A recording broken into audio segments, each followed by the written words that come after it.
Chameleon. Marvel Snap. It's a card. But is it worth it? Now, granted, it's a Series 4 card releasing in Marvel Snap, and we're going to find out if it's actually good or garbage. The thing about this card is that it looks very similar to other cards that we've had that have all been on the fence in the prior thought of, is this going to be okay, maybe, kind of, sort of. And then there's the other aspect of it, which is you look at them afterwards and you go, yeah, that's pretty strong. But there's a restriction on this one that makes me think otherwise.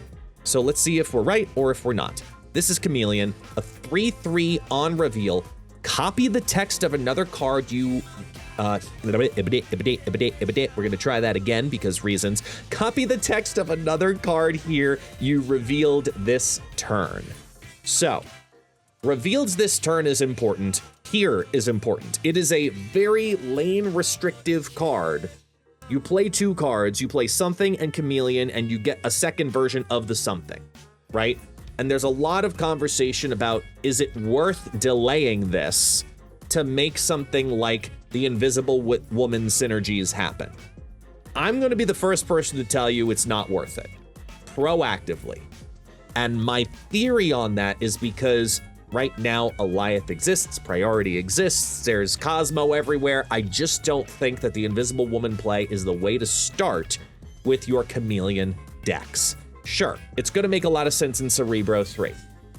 Absolutely, for all the right and understandable reasons. Cerebro 3 was the deck that just won the Golden Gauntlet World Championship. Zapgaze absolutely expertly piloted this style of build. I've taken out Bast and Mystique and put in Chameleon and Ghost Spider. And the reason for Chameleon Ghost Spider is because now Bast is not needed to help flip another card like Mystique. So I can take the hit of not having Cerebro and Luke Cage be my 3-cost cards because I gain Chameleon and Ghost Spider with that movable indecision of power in the same build. This is literally Zapgaze's deck. I took out 2 cards and I'm putting in 2 cards. This is not original. I'm not taking credit for it. It is Zapgaze doing their thing and absolutely owning the Golden Gauntlet and me saying, I think it makes sense in this deck.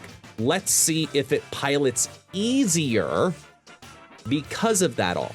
The downside is that you're looking to do a Cerebro and Chameleon play together in the same lane. So your power is very, very determined and very readable, which is why I liked Ghost Spider, because that extra shift that you can do on the final turn or turn 5 is what creates some indecision there. So I think that that's really fun. I like the idea of Cerebro 3. We'll see if it works. Simultaneously, the other card that comes up with this is going to be, well, Silver Surfer, because it's a 3-cost card you want to play on the final turn of the game, just like Cerebro. These are very similar decks.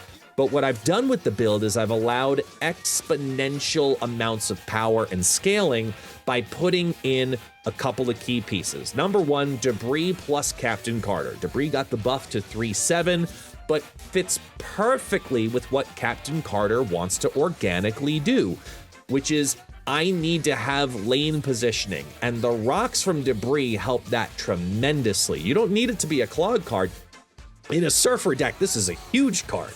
This is a big card now. It's a 3/7, gonna be a 3/9, potentially higher, because depending on how you stack also your Prodigy, Chameleon, Silver Surfer first steps. Can you imagine a world where we have a 3/5 in a lane all by itself, and then afterwards, you also in that same lane are able to play Silver Surfer and Chameleon? These are gonna go off all together. It's gonna be a giant Silver Fest. It's a shiny Surfer deck, which is why Mercury is in here. Could be Shadow King, but it's why I put Mercury in here. So Sebastian Shaw becomes a lane winner, Brood becomes a lane winner, and this combination, or the Prodigy build in combination, becomes stupid. Let me be clear on that. Stupid good, because you also gain the ability to play Surfer on 5, and then later on play Chameleon plus Prodigy get the Chameleon to copy the Silver Surfer, and then Prodigy takes on anything else behind it, like, oh, I don't know, Silver Surfer First Steps. You could get all 4 of those to happen in the same lane, and it's just everybody is surfing. It's a lot of surf. Next up, I'm putting it in a Wiccan style Victoria Hand build, because Victoria Hand has something that Chameleon really wants. That's cheap cards. It has 2 cost cards or 1 cost cards that you want to play together with this, either A, on curve on turn 5 if you don't get the Wiccan line, or B, if you do get the Wiccan line and Chameleon's still in your hand, that means on turn 5, you have 7 points of power to work with. You can play 3 or 4 cards and get Chameleon's effect to also happen simultaneously. The big thing with this too is, remember, Chameleon says, copy the text of another card here you revealed this turn. It doesn't mean just on reveal and getting more cards into your hand. It can become a second Victoria hand. And I think that that is why Chameleon actually makes this cut, and I took out Cosmic Ghost Rider for Enchantress. It is a little bit of a risky play considering you are putting in Victoria Hand and Speed into this deck, but given the amount of ongoing success recently, I think we have now entered a meta where we stop looking at Cosmic Ghost Rider as the answer, and we start looking at Enchantress as the answer. So if I'm going to put in a large 5-cost card for tech, it's going to be Enchantress this week. Lastly, Machine Gun Lizard / Gambit / Chameleon and Friends. I think that this is a nice, fun alternate line for the Machine Gun Gambit deck, because one of the hardest things about that deck that makes it inconsistent is the ability to have that Gambit happen multiple times. Yes, you have Odin, but it never feels good to play Absorbing Man. You always almost want to play Wong. Wong is 10 times better for this because it gives you the extra ability and you can drop it earlier in the curve versus the Absorbing Man, which has to be at the end of the curve. I like that for this because now Chameleon can be Surfer plus Chameleon or Gambit plus Chameleon on that lane. So if you get the extra ramp simultaneously, Chameleon can also become an Odin. Think about that for a second. Chameleon can become an Odin and then make that Odin happen again too, because you've got the Luna Snow, you've got the magic, you've got the Sarah, you've got the ability to get extra energy to work with and create some stupid, let me be clear on that, stupid things to happen. And that's why it takes over instead of Onslaught, because Chameleon into Onslaught doesn't make triggers happen again. Chameleon with Odin makes triggers happen again later on and gives you flexibility earlier on, like playing a Prodigy out of curve even makes sense. So I really think there's some fun stuff that can be done with these machine gun style decks because of Chameleon. Now, with that said though, I'm recording this on Tuesday. We're playing Chameleon more than 24 hours later in testing because I'm going to play only Chameleon on Wednesday. So now we were doing the largest time travel we've ever done for these videos. We're going not just a couple of hours, but a day and a couple of hours. All right, so it is now the fastest, furthest time travel. We are now at tomorrow, also known as Wednesday. And we've been playing with Chameleon for the last just about 4.5 hours. I have some opinions. I just don't think you're gonna like a lot of them. So we tried a couple of things, some good, some bad, some indifferent.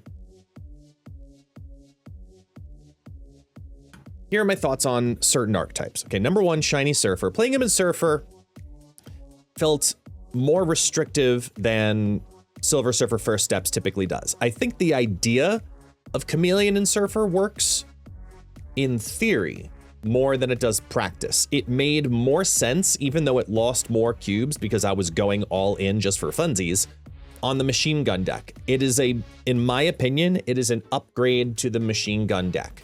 Because very often what you're trying to do with that deck anyway is play Absorbing Man into the same lane as the Surfer or the Wong or the Gambit or the etc., right? all of that is an upgrade because it's a 3-cost card.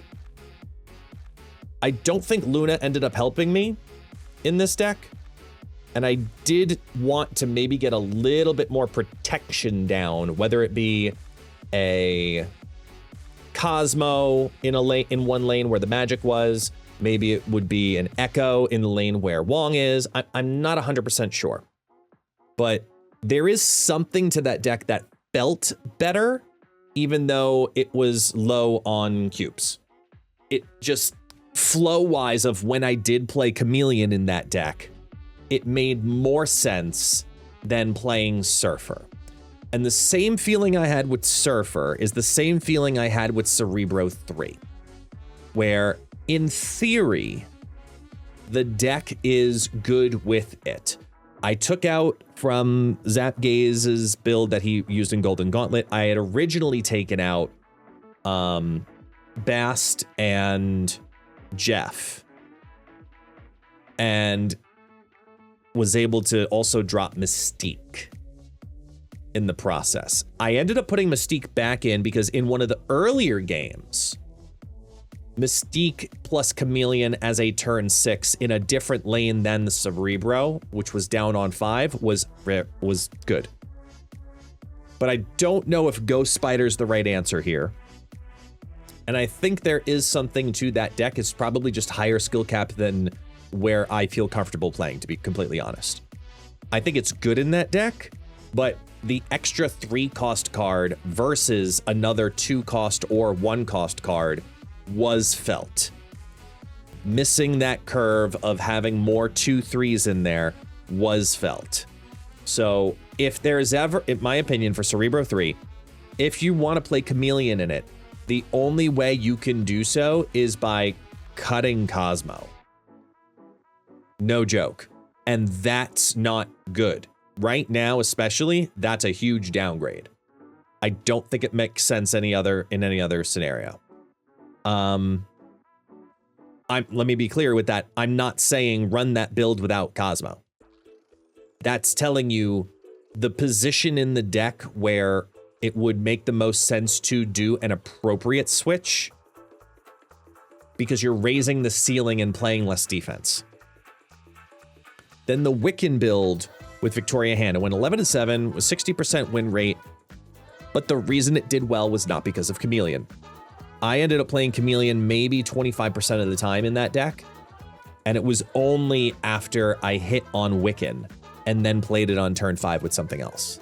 It was the only time I was able to get Chameleon to really do something. I had a great play with Iron Patriot, which gave me Man Spider, got the reduction in play, and then played Man Spider plus Chameleon together.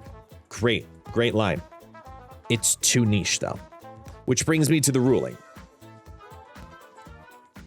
I think it's pretty obvious. Chameleon is a fun card in concept, but it is awful in curve. As a 3/3, this card is clunky. Clunky Chameleon. It does not feel like a card that wants to be played right now. There are too many restrictions in making this card do what it needs to do. You either need a plethora of energy, or you need the card to be cheaper. Like, I would love this as a 2/2. As a 2/2, this is a very fun card. As a 3/3, this is not a card I'm going to recommend using tokens on. I do believe, unfortunately, that Chameleon is garbage. And that's sad, because there's a lot of hope for cards that say, copy a text. But this is taking up another spot on the board. And for 3 cost, even when you get the massive line of what it does, the problem is it's incredibly defensible. It is something that you can easily say, oh, look, there are spots left on the board from my opponent on turn 5. Chances are they're going to play there. I should probably tech for it. Cosmo, Eliath, Juggernaut, etc. This card fails in those senses because of the single lane restriction. And I understand that it has to be a single lane restriction, but it just comes up short. There's too many hoops to jump through to make the card work. The most fun I had with it was in the machine gun deck, and maybe there's something in Surfer. The answer is not Cerebro 3. I want it to be better. And someone will probably find something amazing and break it, and that's totally fine, and let me know down in the comments below what that is. But for now, it's not this. Right now, it's not any of these builds. It doesn't make sense in this meta. We need more energy before we can play this card. Plain and simple. So until then, he's garbage. Sorry.